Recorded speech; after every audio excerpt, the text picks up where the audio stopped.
প্রতি বছর 23শে জানুয়ারি নেতাজি সুভাষচন্দ্র বসুর জন্মদিনে এই কথাটা বারবার আমাকে স্ট্রাইক করে, বড্ড বেশি মনে আসে যে এই যে একটা একটা খেলো বিতর্ক যে উনি প্লেন ক্র্যাশে মারা গেছিলেন কি জাননি, উনি কি গুমনাই বাবা ছিলেন, নাকি ভারতবর্ষে ফিরে এসেছিলেন, নাকি উনি অমর অবিনশ্বর, নাকি উনি আবার ফিরে আসবেন, এই সমস্ত ফালতু অপ্রাসঙ্গিক অবান্তর বিতর্ক ছেড়ে can you please remember what this iconic individual, what this intellectual par excellence, what this gigantic learned person what actually meant to India.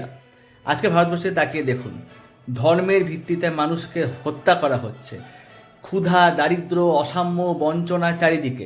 The wealth, it's economic power, it's concentrating to the hands of you individual, the rich and the crony capitalist. এই ভারতবর্ষের বিরুদ্ধে people like Netaji Subhash Chandra Bose can act as a intellectual barrier.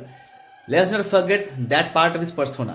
Let not have the descendants of Shyam Prasad Mukherjee, whom Netaji Subhash Chandra Bose publicly requested supporters to beat black and blue, appropriate him. Because believe me, Netaji Subhash Chandra Bose stood for everything that is anti-RSS, BJP, Vishwa Hindu Parishad. সেই সুভাষচন্দ্র বসুকে আমরা মনে রাখি এবং তাকে appropriate হতে দেবেন না।